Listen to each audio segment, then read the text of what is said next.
one way to look at it is to appreciate the fact that there is a shift in culture that is happening. There is a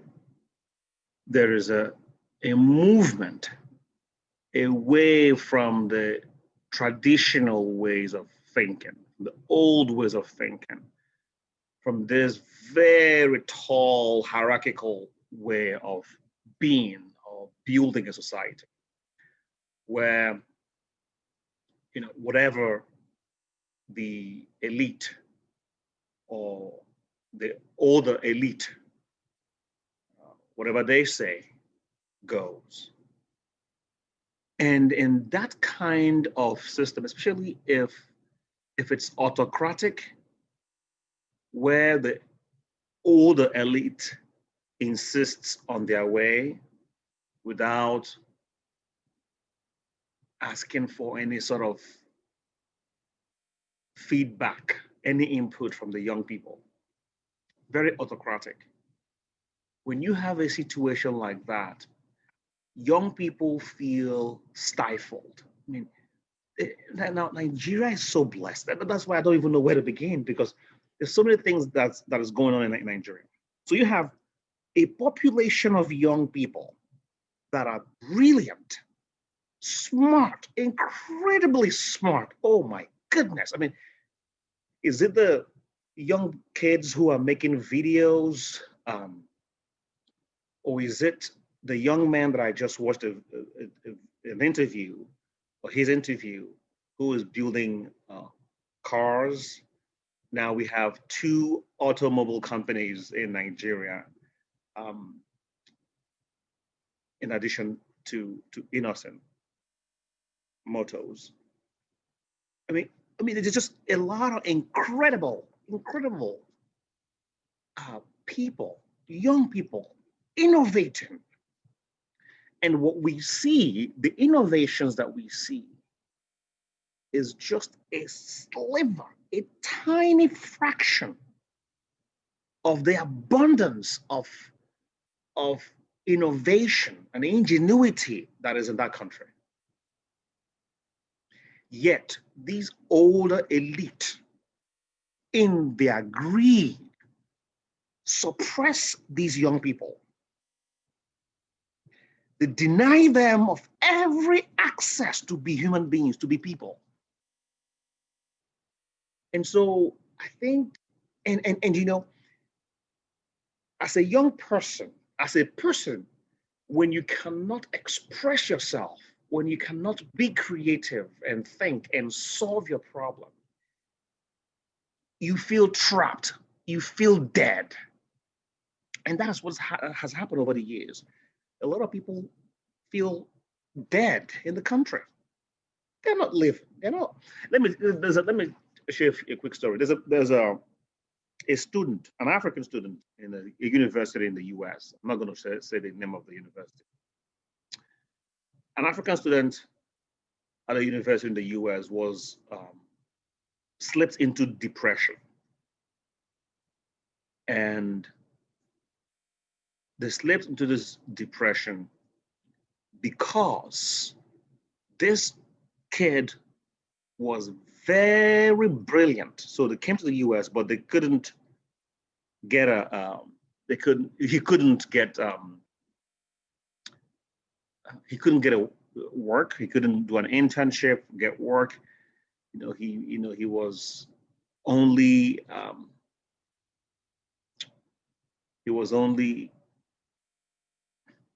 he was pigeonholed into one major or one course. He could only study one particular area.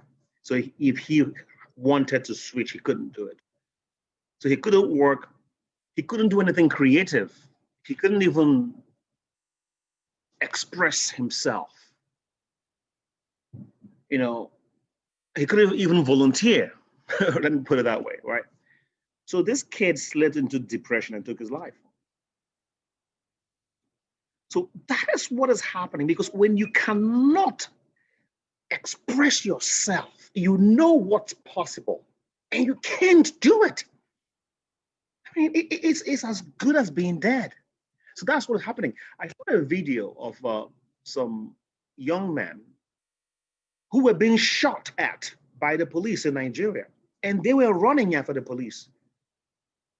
And I think some got injured, and I think some might have been killed.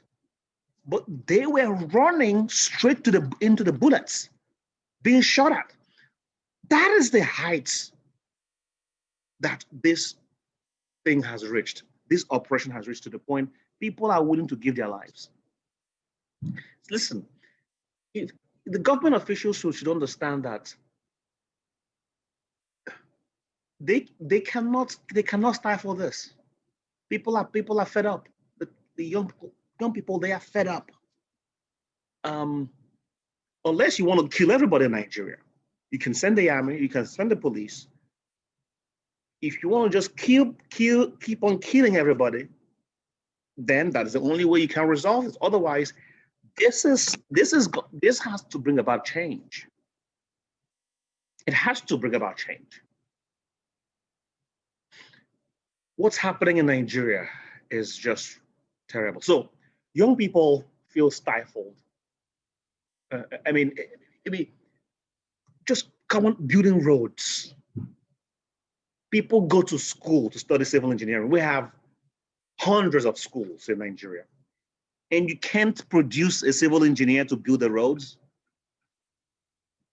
So these young people, they are seeing that even the things they could be doing are being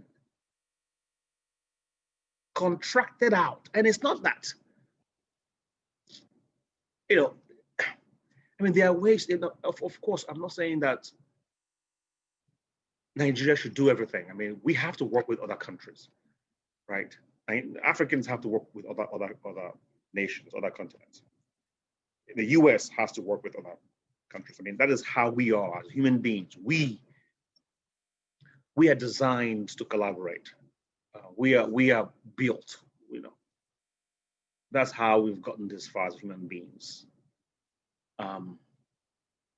So I'm not saying Nigeria shouldn't work with other people, but you have to bring in the talents that you have on ground to collaborate with those that you're bringing from abroad. So the young people, they see even the roads are being done by other people. Nothing. Come on, railroads. To build railroads, you have to bring somebody from outside. Everything is outsourced. Everything is outsourced. But the reason for that is because these leaders take this as opportunities for them to keep some of the funds that have been allocated for the contract. So if they award a contract for a train or a railroad or for a road to be done, for anything, they negotiate with the contractor so they can keep some. That's what's happening. Have you seen the news or the video of massive bags of food that was supposed to be shared and distributed to the citizens during COVID, when COVID was at its peak? But these leaders kept it in a massive warehouse.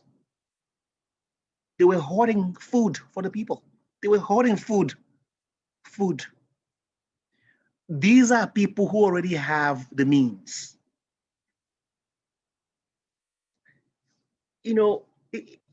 So that's why I said I don't know where to begin. It's bad. It's so terribly bad, to the point that these leaders have become insatiable. They will just want to keep expanding at all costs. At all costs. Keep growing their bank accounts, keep growing their resources, their resource pool, just keep growing everything about them, and they care less for the people. mean, what kind of leader is that? It is so. So that's what's happening. There's a shift happening. There's a shift. There's a cultural shift, and of course, we know there are more young people today than we had in the 80s or 90s. For example, I think about 13 or 14% of women between the ages of 15 to about 40 or 45 or so accounted for the entire population in Nigeria. That number has more than doubled now. You know, way more than doubled now, right?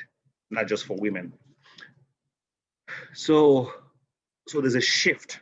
There's a demographic shift, and the young people they have a different mindset. They have a different way of thinking. They have a different perspective of the world, a different view of the world. The young people believe in Ubuntu. They believe in sharing. They believe in working together. They believe that we can work together to build a better society. The young people they're not really looking for, I mean, we see some news about some young folks, being flashy. But frankly speaking, many of the young people in Nigeria just want a decent life. And they are hardworking, they are giving, they want to share.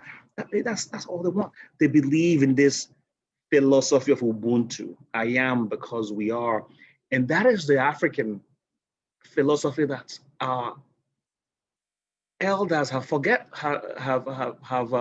forsaken.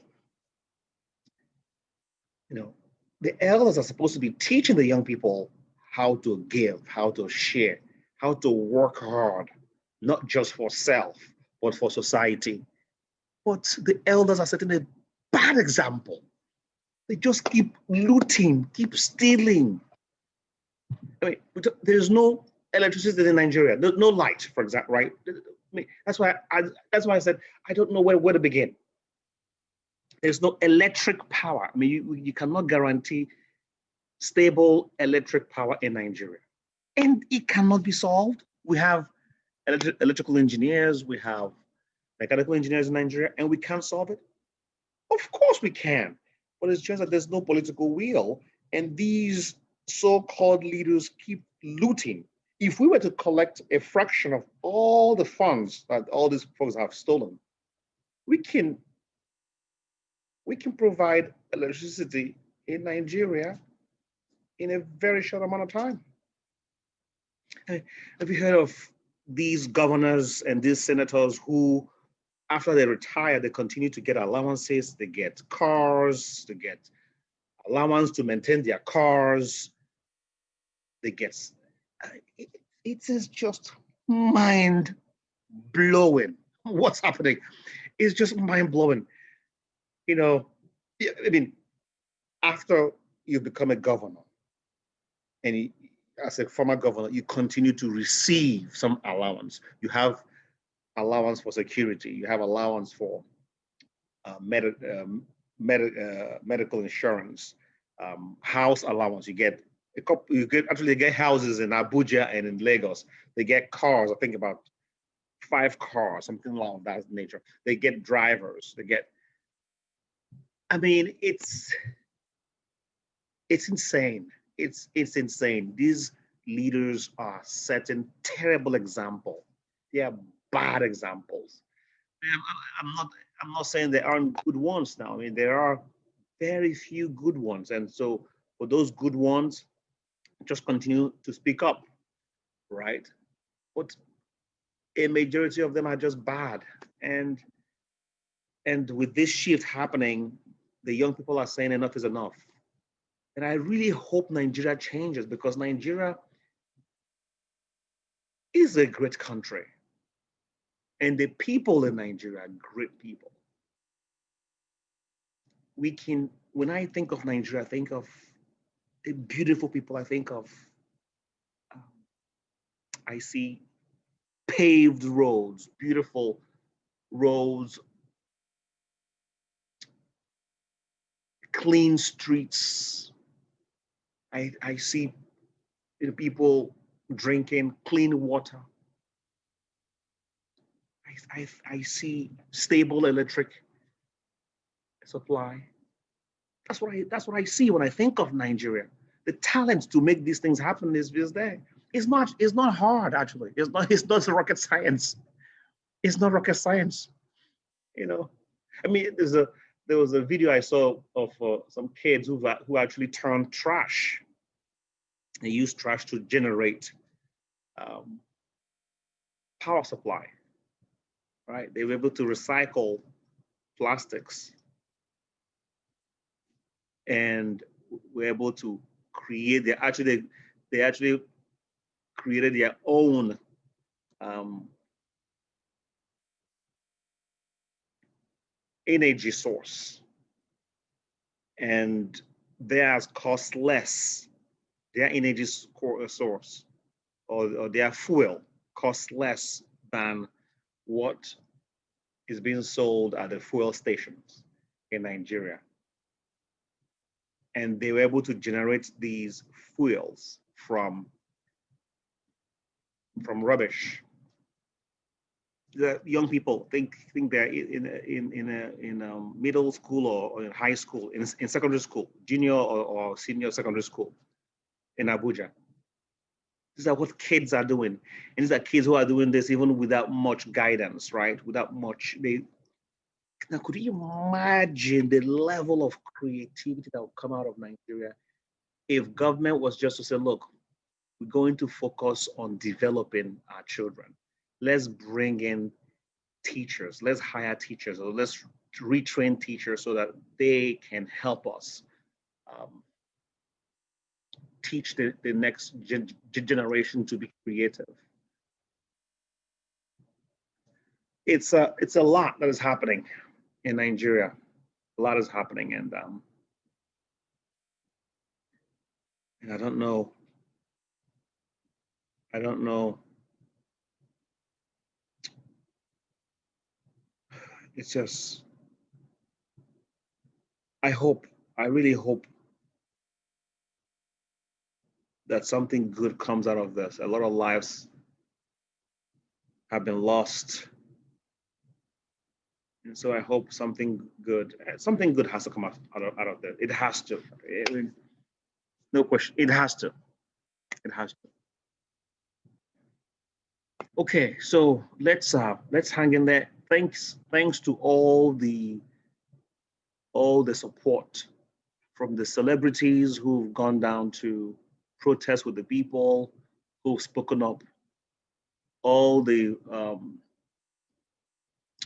foreign entities, organizations, and also all the leaders, global leaders who've lent their voice in support of the End Sars movement, in support of the Nigerian youth. It's something to be grateful for. I wish I could see more outpour of concern for what's happening in Nigeria, just like we saw when folks in Paris were killed as a result of a terrorist attack. We saw how global leaders all came together, right? Everyone came together. People changed their Facebook status and profile photos in support of France. I wish I would see more of that for Nigeria, but it's what it is. We have to fend for ourselves. It seems like, as Nigerians, we have to keep fighting for ourselves. So thanks to those who've shown support. It seems like, anyway. Let me not go there. As someone who has deep roots from Nigeria, I just feel really bad that I don't see that outpour of love and concern from the world like we saw when tragedy befalls on other nations. The soldiers who are killing the police, actually they are bad. Some of the Sars, they are bad. There's no question about that. They are terrible people who took their position to oppress people, and they do it, with impunity. All those roadblocks that we see when you travel in Nigeria. I mean, these are all terrible things, ways of bothering and disturbing the peace of people, collecting money from them. Those should stop. I hope those moving forward, those should stop. There shouldn't be any more roadblocks in Nigeria moving forward. But I have to also say that they are actually the police, the army, the way they behave, the the the fact that they extort from people, they are symptomatic of the bad leadership. They are symptomatic of the institutions that we have in Nigeria. So we should not look at them as the problem. They are not the root cause. I mean, they should be removed. I mean, they should be completely removed. NSAR should be banned, and those bad eggs should be completely removed. We shouldn't have roadblocks. The police should be retrained.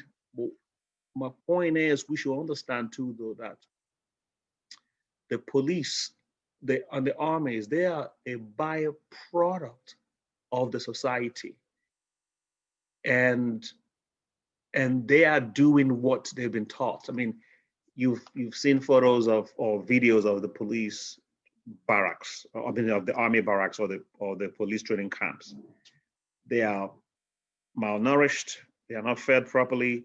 They are maltreated. I mean, they are basically being brutalized themselves at the camps. And so how do you expect someone who's been brutalized at the camps to come out and protect you? They're going to come out and brutalize you, right? So we need to think about ways to change, to change the way that these people are being trained. We need to rebuild our civil societies, and maybe on my next video I can offer some more solutions or some ideas, some thoughts along these lines, because something needs to be done. And for example, when you look at what's happening, you can trace it all the way back to colonization. So what's happening in Nigeria right now is a byproduct of colonization. Yeah, Fela called it Kolo mentality. That's all. That's what we have in Nigeria. The fact that these leaders are looting, they learned that from their colonial masters. That's because when the colonials came to Nigeria and to Africa, what did they do? They looted. They just came to extract. They were like parasites. They just came to kill and extract. That was all they cared about. They care about their family. They care about lining their bank accounts. That's it. Extract, extract, extract. And if you are in their way of extraction, they kill you. That was exactly how colonialism operated. And that's why I don't even call it colonialism. I call it socio-economic parasitization. Is a process of being a parasite. Is a bad parasite that preyed on the people. So when Nigeria gained independence, a lot of folks had copied from this colonial mindset, and the colonialism left us with colonial institutions, which we haven't changed. So let's keep that in mind. We are still operating in a colonial environment. So our leaders are basically, they just replaced the colonial masters. That's why they behave the way they do. They think they have authority and they don't care about your life. Just like the colonials don't care about your life. If you say anything, they lock you up. They shoot you down. They jail you. These are people operating with a colonial mindset. It's important we get that. And what colonialism did was it co-opted some citizens to work on his behalf. Okay, and that's what some of these leaders have done. They will take some citizens to protect them and to safeguard their ill-gotten wealth.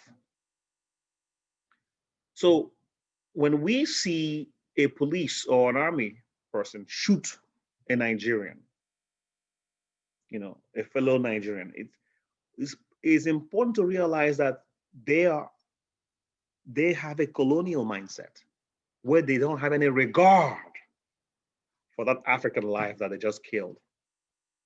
They're just wasting that life. I mean, that's exactly what played out during colonialism. It was very autocratic. You don't have any say in your own affairs. But like I said, it's game over. We have to decolonize. It's time to decolonize. If we don't decolonize, forget it. We don't have a country. We don't, nothing. It's time to decolonize. Not just in Nigeria, but all over Africa. And not just Africa, but all over the world. We have to decolonize. America has to decolonize. Everywhere, decolonize. Nigeria has to decolonize. Even China has to decolonize. Because some of the things China is doing, they also learned. China is acting just like the other colonials did. You have to learn. It has to be a change of mindset. So we have to decolonize and get back to Ubuntu. Because until we realize that we are connected, that we are together in this, that what affects me affects you and what affects you affects me, until we realize that, we will continue to see each other as competitors, as opposed to people that we need to embrace and work with.